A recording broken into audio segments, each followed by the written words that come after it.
The crowd's a little thin today. Holidays? I don't know of such things. Holidays. Welcome to the River Road Unitarian Universalist Congregation. I am the Reverend Connie Simon. I am your interim minister and your worship associate today. If this is your first time here in person, we welcome you. I was just checking. We hope that you will stop by the welcome table so that we can get to know you and get connected. For those of you watching live on YouTube, good morning. Please feel free to join in the chat with our online host. If you're watching at a later date and have questions, please visit our website to learn how to connect with us. This morning, I am delighted that we have one of my dearest friends and colleagues, the Reverend Kimberley Debus, here with us. Some of you may know Reverend Kimberley because she was here last year, 2 years ago, talking about membership. So we may hear some things about membership today. But first, I want to share with you a few things that are going on in the congregation. The annual meeting is next Sunday, June 1st. It will start at 11 o'clock. The service will end at 10:45, and you will have a very brief time to grab a cup of coffee and come back so that we can begin promptly at 11. Members who are eligible to vote have been sent electronic ballots. You should have received those on Friday. The meeting will also be live streamed on our YouTube channel, and childcare will be available. It's town hall season again, too. So if you'd like to hear about the budget, I will be doing an in-person town hall upstairs in the fireside room at 11:30, and then I'll be doing 2 others on Zoom, one on Wednesday evening at 7, and one on Thursday as well. Details for all of our programming and upcoming events can be found on our website. And there's one other thing I want to mention to you, actually. It's about time to start thinking about religious education volunteers for 25-26. If you would like to be a volunteer, please get in touch with Beth or with Laura. You don't need to have any previous experience. We'll teach you everything that you need to know. It's just one Sunday a month, and we need help at all grade levels. And also, thinking of our youth, our West Virginia Service Learning Trip is coming up, July 27th through August 2nd. This will be the 11th trip to go work with Big Creek people in action. So this is primarily for our high schoolers and those who are older. Parents are welcome. Sign-up deadline is next Sunday, so contact Beth if you are interested in attending or participating in that event.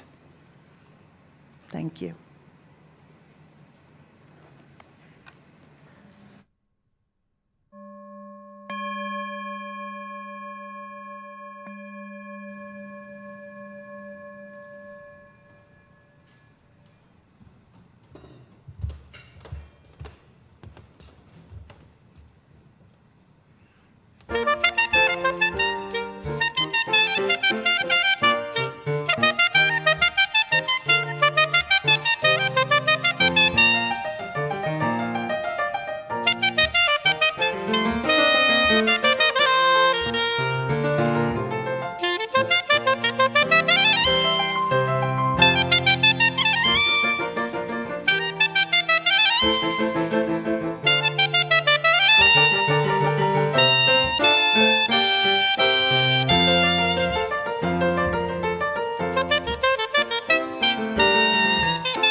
We begin our time together this morning, as we do every Sunday, by lighting our chalice. This morning, I ask you to close your eyes and envision the vast community that is part of your life. The people sitting next to you this morning, the people in this room, the people watching on YouTube, the people riding bikes, the people in Bethesda, the people in the DMV, the people all over the world. All the creatures of the universe connected by one light, by one love. Blessed be. As you are able, please rise in body or spirit, and let's sing our opening hymn, hymn number 1008, right? When our heart is in a holy place.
Wasn't supposed to do that, was I?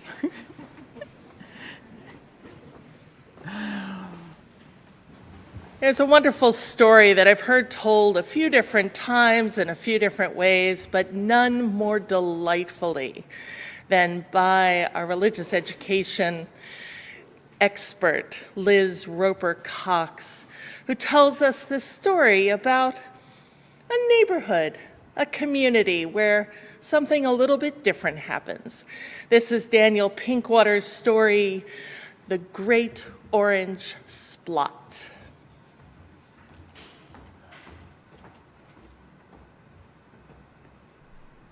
I have a story to share with you.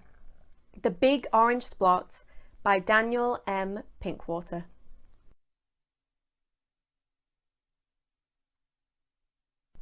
Mr. Plumbeam lived on a neat street.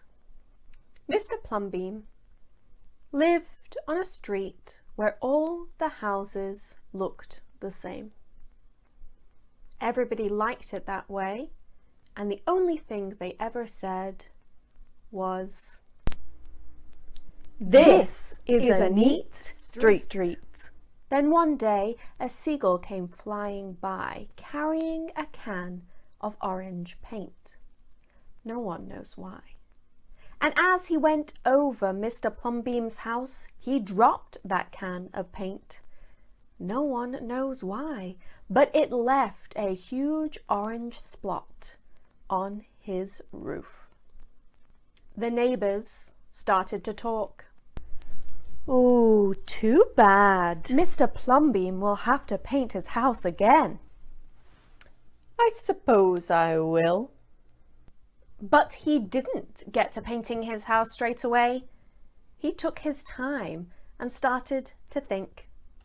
The neighbors started to get very tired of that big orange spot. "Mr. Plumbeam, we do wish you'd get round to painting your house." "Okay."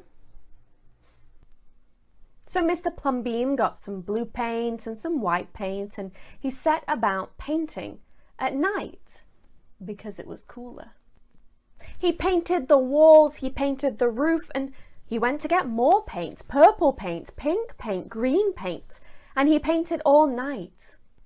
In the morning when the people came out, all the houses looked the same, except for Mr. Plumbeam's. It was like a rainbow, a jungle, an explosion. There were stripes. The big orange spot was still there, with small orange spots too. There were swirls. There were pretty ladies. There were steamrollers. There was a lion. "Mr. Plumbeam has popped his cork, flipped his wig, and blown his stack, dropped his stopper." The neighbours went away muttering. And that night, Mr. Plumbeam went out to the carpenter's shop. He got tools ready to work, which he did so at night, because it was cooler. And he built a clock tower, and on top he painted a big clock face. In the morning, "Mr. Plumbeam has mushed his lost his marbles, slipped his hawser." They decided that they would pretend not to notice. That night Mr. Plumbeam went out again with his truck to the local garden centre and picked up baobab trees and bushes and palm trees and all sorts of things, and he got to work at night because it was cooler. And in the morning he had got a hammock set up between two trees, and he was swinging in it with his new pet alligator. "Plumbeam has gone too far. This used to be a neat street. What have you done to your house?" "My house is me, and I am it. My house is where I like to be, and it looks like all my dreams." The people went away and talked to the neighbour who lived right next door to Mr. Plumbeam. "Tell him that we all liked it before he changed his house. Tell him that his house has to be the same as ours, so we can have a neat street." The man went to see Mr. Plumbeam in the evening, and Mr. Plumbeam offered him lemonade. They sat and talked about why Mr. Plumbeam had done something so out of the ordinary. They talked all night, but enough time for his neighbour to go out while it was still cool and get paint and lumber himself. The next morning, there was a giant red and yellow and blue ship next to Mr. Plumbeam's house. "What have you done to your house?" "My house is me, and I am it. It's where I like to be, and it looks like all my dreams," said the neighbour, who had always loved ships. "He's just like Plumbeam. He's got bees in his bonnet, bats in the belfry, and nuts in his noodle." Then one by one, each neighbour went to Mr. Plumbeam's house. He always offered them lemonade and sat underneath the trees. They discussed their dreams. They talked about how they might be reality, and the next morning they would set about to work. Each house became their dreams, one by one. Whenever a stranger came to the street, they would look up and down and say, "This is not a neat street." But everyone would say back, Our street is us, and we are it. It's where we like to be, and it looks like all our dreams. Our street is us, and we are it. It's where we like to be, and it looks like all our dreams.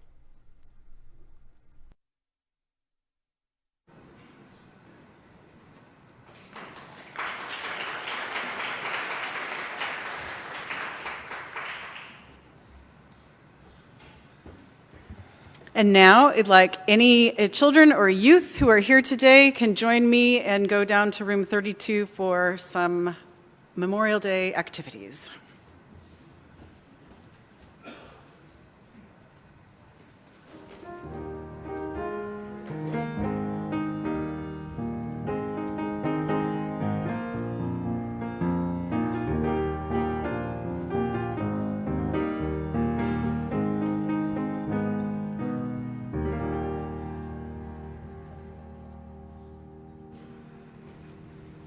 It is a holiday weekend, isn't it?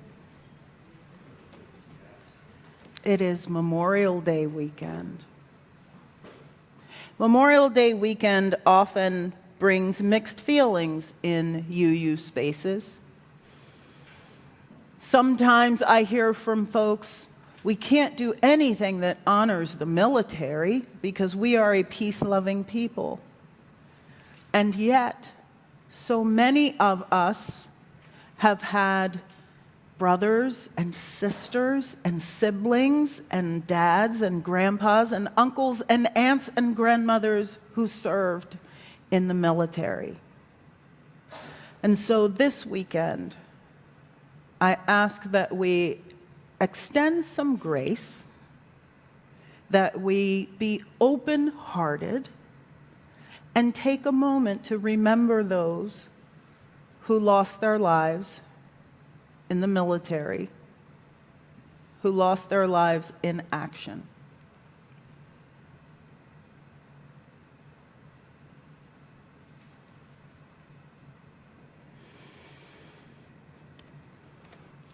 There is something to be said for how we respond to things. You know, sometimes our grief and our reaction is immediate and shrieking. And we are agitated and upset and angry and all of the things. And as time passes and the story fades from the top headlines, in some cases it also fades from our attention. This morning, I ask you to remember that the violence continues in Gaza, in Ukraine, that federal employees are impacted every single day still, that there are many, many people being affected by executive orders and government action, even though the headlines may not be as big as they were in January. And even though it's not in the top of the headlines, all of those who have been affected by severe weather, St. Louis, Georgia, Maine and the Northeast. Just because the stories fade from the headline doesn't mean that the trauma doesn't still continue. We hold that on our hearts this morning as well. And I'm going to indulge myself and Cliff and Reverend Kimberley and anybody else who knew Amanda Thomas. Amanda was I don't even know how to describe Amanda. Amanda was a UU musician extraordinaire. She's the previous music director in Chicago at Second Unitarian. Yeah. She's directed the choir at General Assembly and at the UU Ministers Association. She's been everywhere. And her love touched so many of us. And the three of us in particular have had a really, really hard week grieving her untimely death on Wednesday morning. And I know that we're not alone in our joys and in our sorrows. I know that you have many joys and sorrows in your own lives.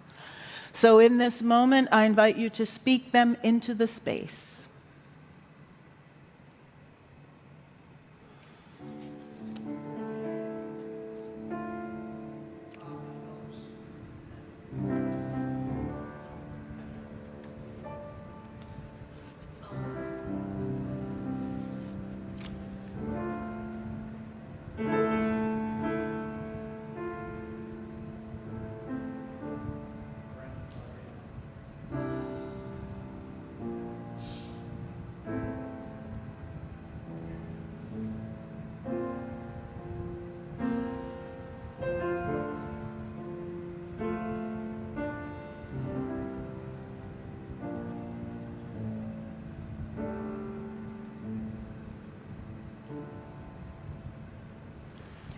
For those we have named, for those whose names we do not know, and for those whose names are carefully guarded in our hearts, let's be silent for a second, for a moment, and then we will sing, filled with loving kindness.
Filled with loving kindness.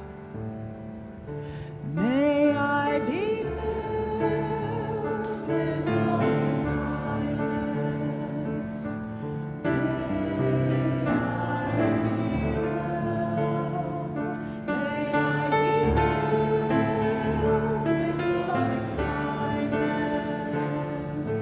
May I be well.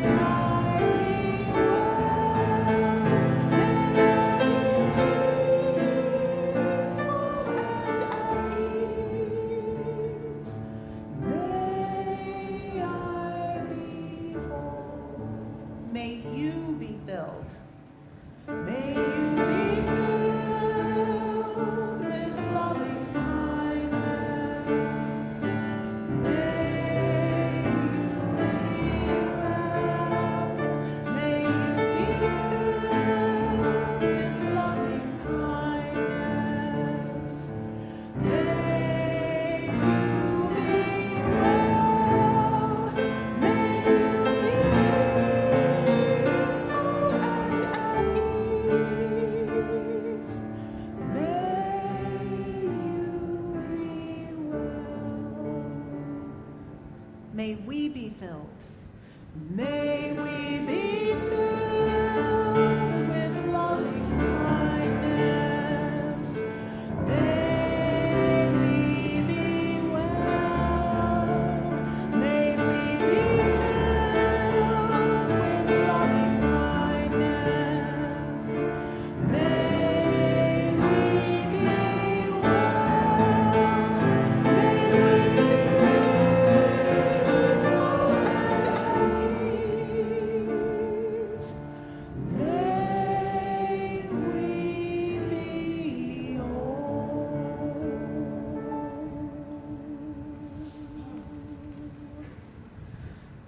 be so.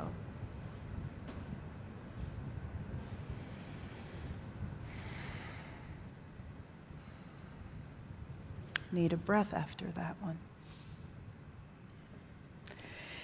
In support of our congregation and the community beyond, the morning offering will be gratefully received.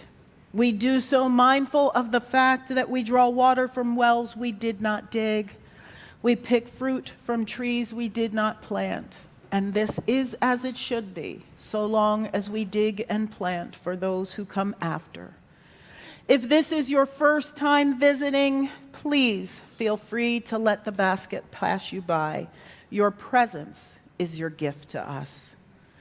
To learn more about why we give of our financial treasure, please visit our website at rruuc.org. There you will find information on our vibrant programmings and all the ways to connect to the mission and vision of this community.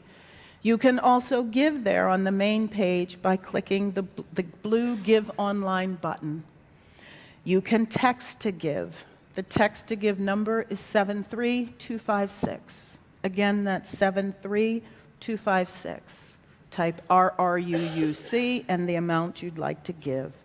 Thank you for sharing your time, your talents, and your treasures.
Our reading this morning is a poem by 20th century American poet William Stafford called A Ritual to Read to Each Other. If you don't know the kind of person I am, and I don't know the kind of person you are, a pattern that others made may prevail in the world, and following the wrong God home, we may miss our star. For there is many a small betrayal in the mind, a shrug that lets the fragile sequence break, sending with shouts the horrible errors of childhood, storming out to play through the broken dike. And as elephants parade, holding each elephant's tail, but if one wanders, the circus won't find the park. I find it cruel, and maybe the root of all cruelty, to know what occurs, but not recognize the fact. And so I appeal to a voice, to something shadowy, a remote, important region in all who talk. Though we could fool each other, we should consider, lest the parade of our mutual life get lost in the dark. For it is important that awake people be awake, or a breaking line may discourage them back to sleep. The signals we give, yes or no or maybe, should be clear. The darkness around us is deep.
So I want to begin by saying to visitors of this congregation that this sermon is a little insider baseball. But I hope, whoever you are and your relationship to this congregation, that what you hear still applies to the communities you're involved in, and that you feel a sense of welcome here as we talk about the parade of our mutual life. Here we are. Dear River Road, you are in the midst of an interim ministry and you're thinking about what you want and who you want to be. You want to flourish as a community. You want to grow. You want to belong. You want to feel a part of something and for others to know you this way. You want to enjoy going to meetings. You want to have joyful conversations at coffee hour. You want to feel a sense of connection and maybe even a sense of peace when you come into the building. You want to know this place as a place of friends, a place of people you can count on. You want to know this community as your spiritual home. You want this spiritual home to ground you in your faith so you can meet the moment out there in this very hard time we live in. You want to know others and have them know you on a deep and meaningful level. But something's in the way. Now, I've been thinking a lot about what might be in the way of our Unitarian Universalist faith's flourishing, especially on the congregational level. For those who don't know me, I am what we call an entrepreneurial minister, a community minister. I work with congregations and religious professionals, and lately I've been very interested in what are our stumbling blocks? What are the things that are preventing us from being all that we can be? And the last few years I've been writing on Substack, a blog called Hold My Chalice.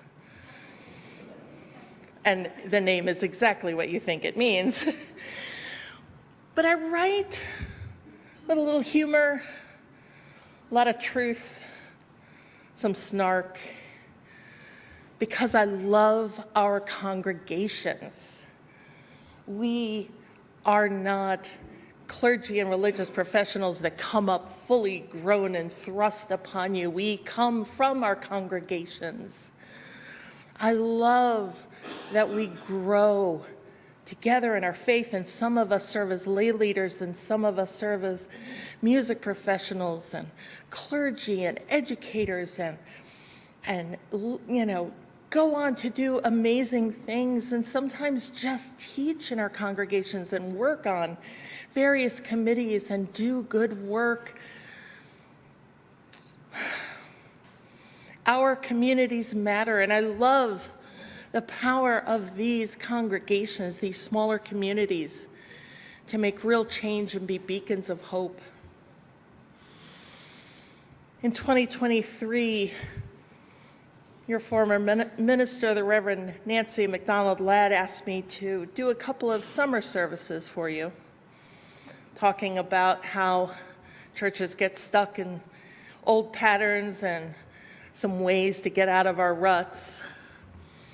Those were some pretty lightly attended service. Reverend Connie said, "Ooh, lightly attended here." It was maybe half as many people in the room. Then over that next winter, we held a series of workshops on membership and belonging, and if there were a dozen people on those Zooms, I would be surprised. What we did note was that there was so much put on the staff. A lot of reliance on data from a survey where not that many people responded. A lot of focus on outreach versus the work within the congregation.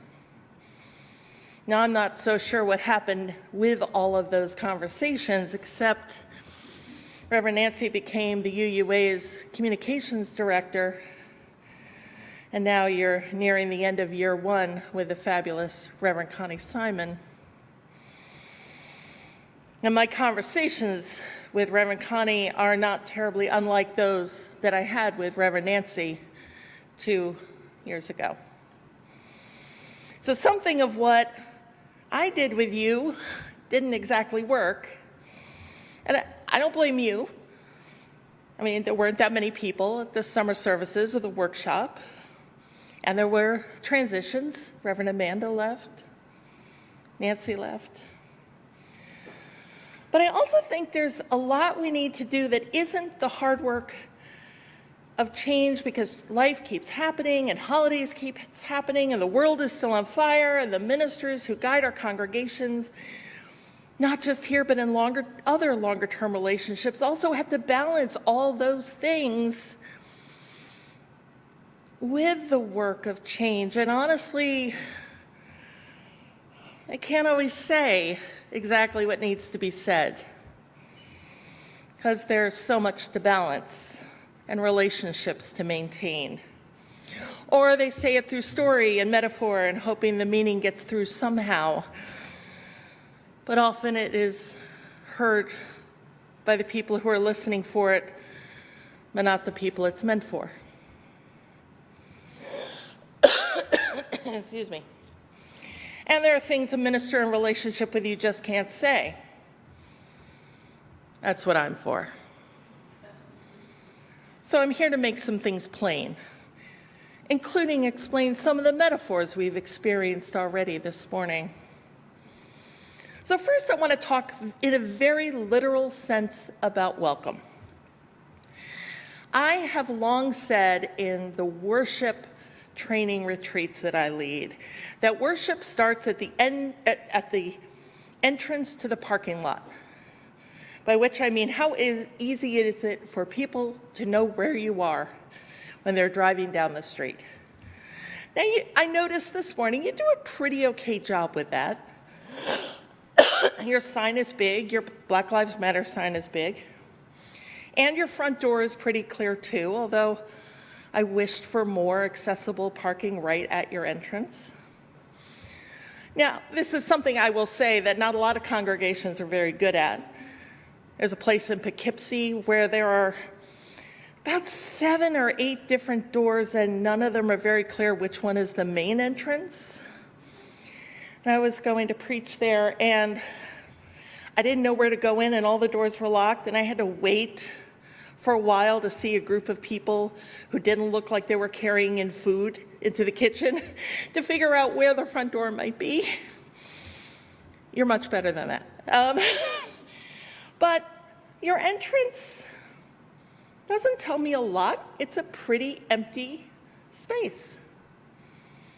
Once I do find your sanctuary, well, it wasn't until today when Reverend Connie took me to your offices that I found out where your offices are, and I've been in this building a dozen or more times.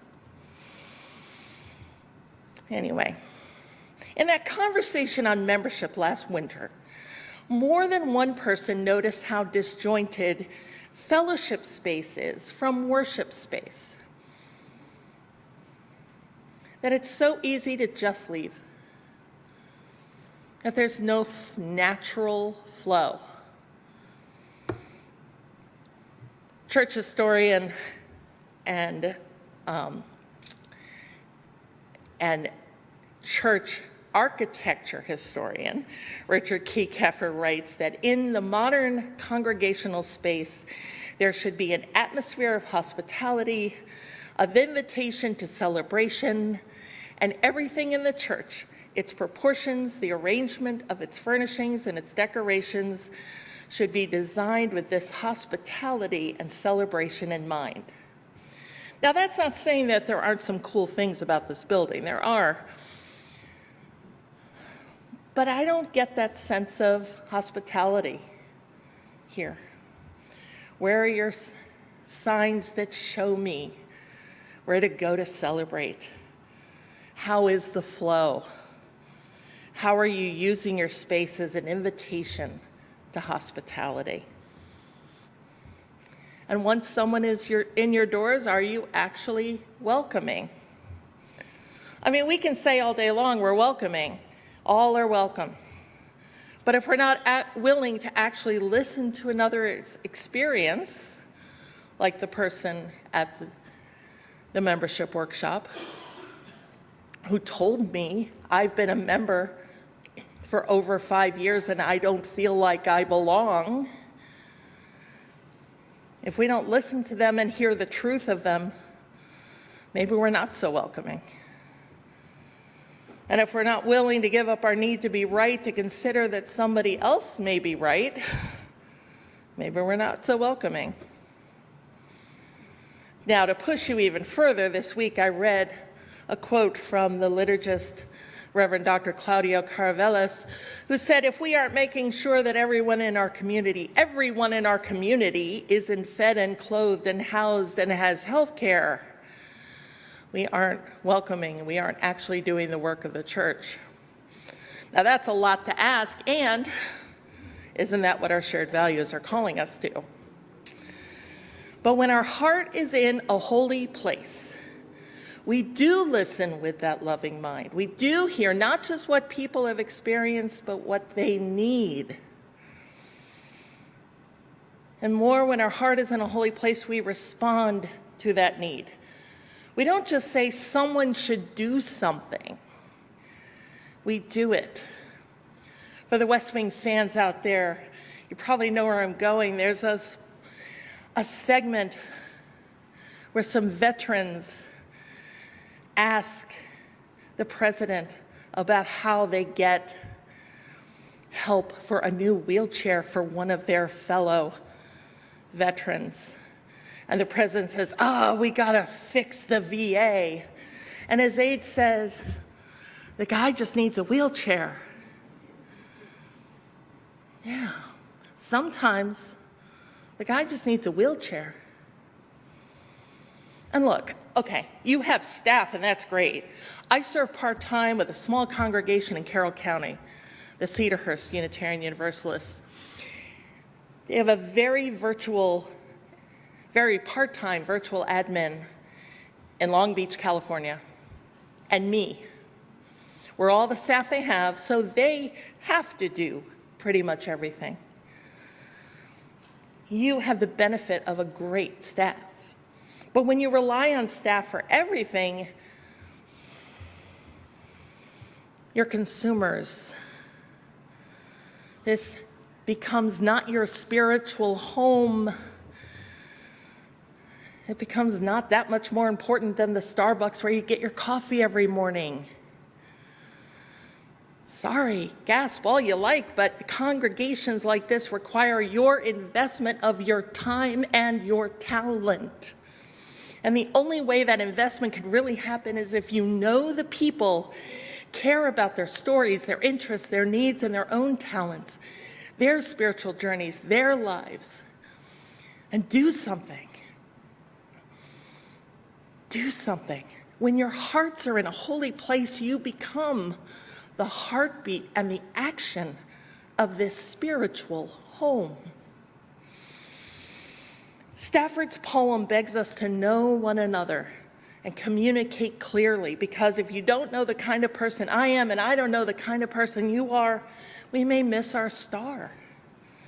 It reminds us how easy it is to get lost in the lessons we have been taught about how to judge others, how to think and know our own mind, how to rely on our own intelligence and our own reason. And we fall into the trap of believing that our way is the only way. And we don't even realize it's happening because it's the water we swim in. Now, I'm in mind of a lighter example of something that happened about a decade ago, and I can't believe it's been a decade already, when the internet exploded over a controversy about a dress. Remember the dress? It started with a woman in Northern Ireland who was shopping and took a couple of photos of a cocktail dress and sent the photos to her mother, asking her what she thought. And her mom says, "I like the white and gold one." And the daughter replies, "There is no white and gold one, it's just a blue and black dress." And the mother could not see the different colors on the dress, and she shared the pictures with other friends online, which then got shared with other people, and it blew up, with people absolutely convinced the dress was white and gold or blue and black, and never the twain should meet. People argued incessantly about it, firm in their belief, and it took science writers to explain why some of us saw one colorway and some the other. Now, I'm on team white and gold. For the life of me, in that original picture, I cannot see the blue and the black. But it's been proven to me the dress is blue and black. And so I have to believe that's true, because I trust those sources, despite my eyes, my experience not seeing those. And now I tell you that story because I know that some of you, especially those who have been around a long time, are certain about how this congregation should operate, how governance should go, how the budget process should be conducted, how programming should operate, how the staff and the ministers should be treated, who should have roles, what responsibilities. But guess what? What you knew 10, 20, 30 years ago may have been right then, but may not be right now. Times have changed, people have changed, personnel have changed, and a living tradition such as ours changes. Sometimes it's because the times demand it. We are, and God, I hate this phrase, we are in extraordinary times. We're in the middle of a hostile government takeover. We are in the midst of a long series of communal trauma that is compounding. And yes, another wave of COVID is bearing down upon us.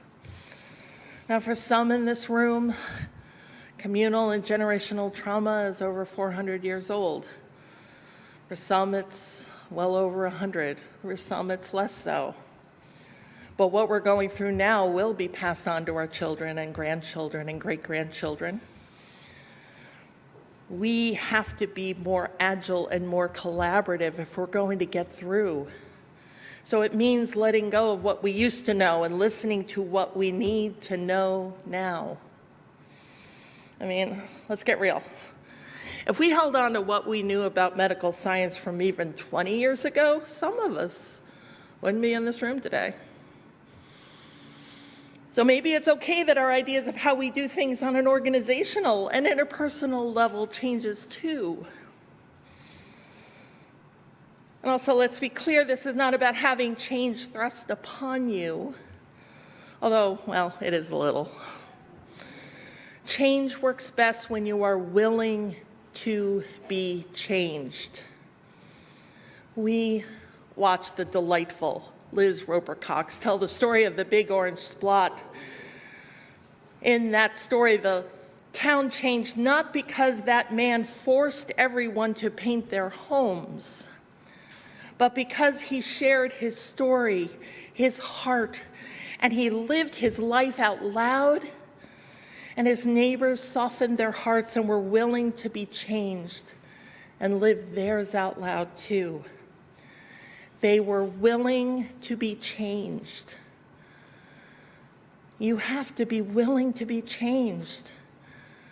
Spiritual community demands it. And look, here's something I know about you.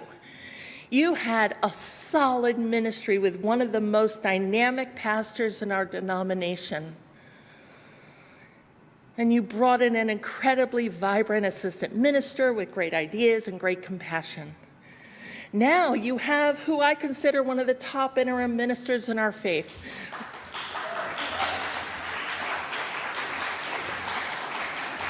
Not gonna lie, when I heard Connie said yes to this, I was like, yes! I was so excited for you all. Also a little excited for me because it meant she was gonna be a neighbor. But who brings her commitment and energy and a willingness to love you and challenge you. Plus, you have a highly respected educator, an incredibly hardworking staff, and perhaps the most prominent UU composer of our time, whose words and compositions are filled with passion and call and commitment.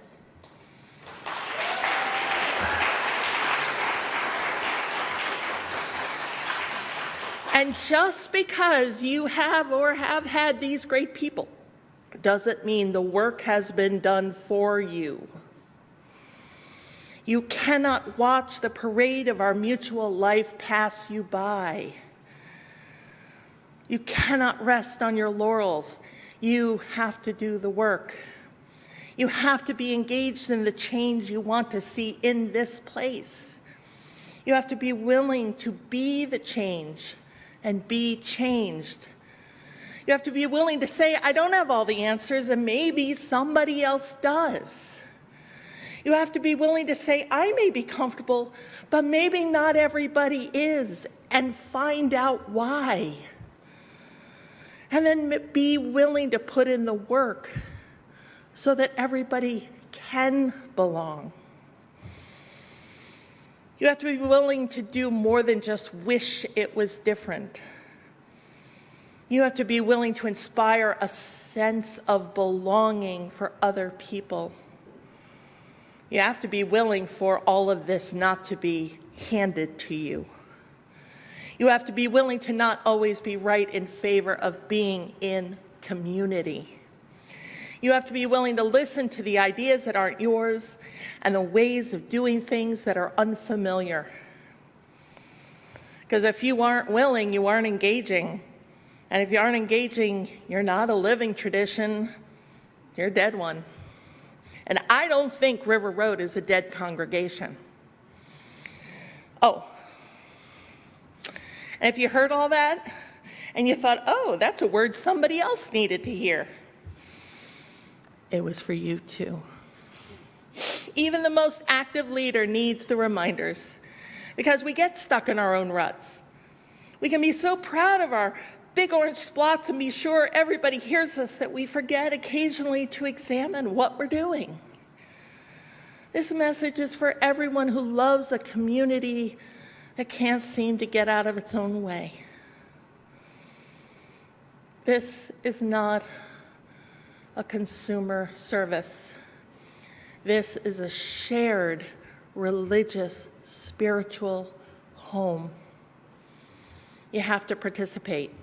And you have to honor the roles that your ministers and your staff hold. Not expect them to do everything or exclude them on a whim or because some old history of some guy who made you angry that one time. You need to tell those stories. Share those wounds.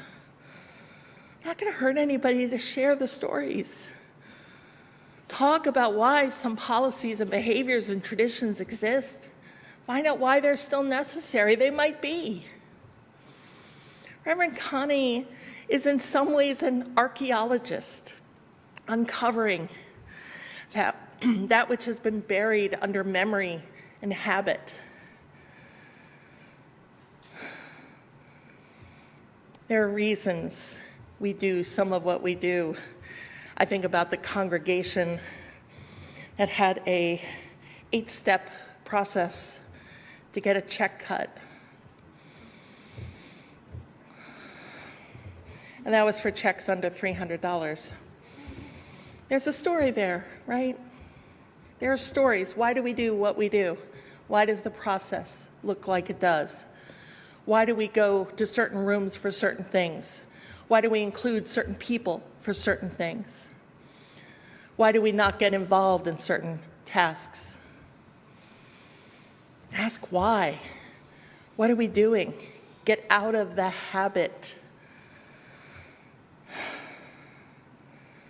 When you ask these questions, you find you are free to be who you most want to be, orange spots and all. And this is as it should be. This journey we are on together is a parade of our mutual life. It's how we grow together. Not just your congregation, but our community of communities. Our larger faith, our larger communities. This is how we grow together, how we learn to see ourselves in each other. It's how we honor each other, how we care for each other, how we work together despite and through differences, how we open ourselves to being changed and being change. It's how we treat each other with deep care and deep kindness. It's how we get out of our own way and speak plainly with each other about what we want, what we need, and what we can dream together.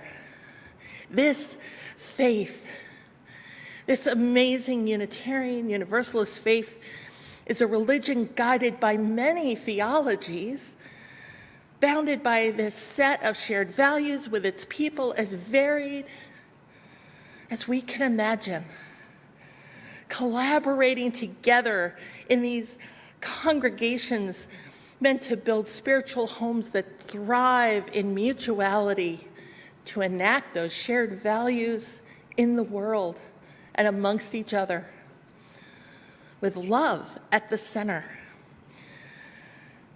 That's what River Road is meant to be. I believe in you. I believe River Road is you. I believe River Road can look like all of your dreams. And I believe in each of you that you can find your place in the river and let it grow in your soul. I believe in you. Let us sing together. There is a river flowing in my soul, hymn number 1007.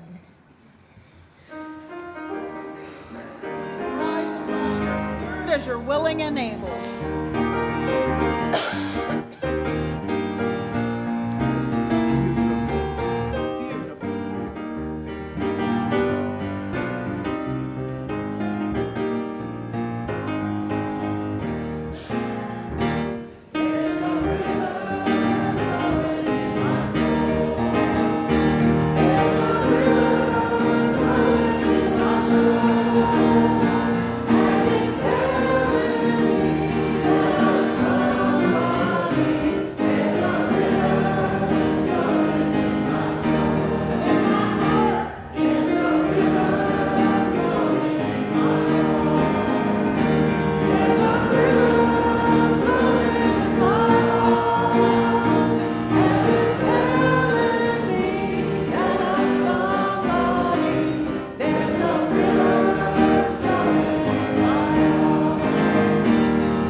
Think about what's next. Our Unitarian Universalist principles and values call us to live our values aloud, not alone, and encourages us to be open-minded, open-hearted spiritual communities, helping people lead lives of justice, learning, love, and hope.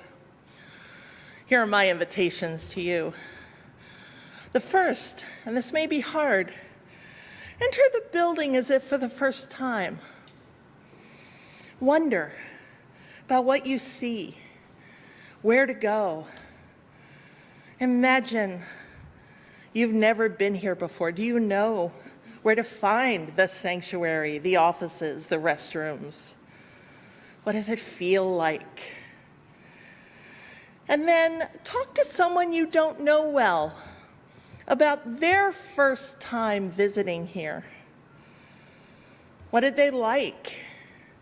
What did they notice? What brought them here? And why have they returned? There, you're going to hear the soul of this place. And then share your story with them.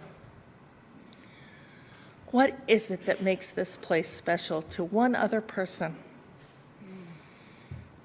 Yes. Thank you, Reverend Kimberley. We have all been challenged. All of you and me too. I heard some things in there that I need to be doing a little differently.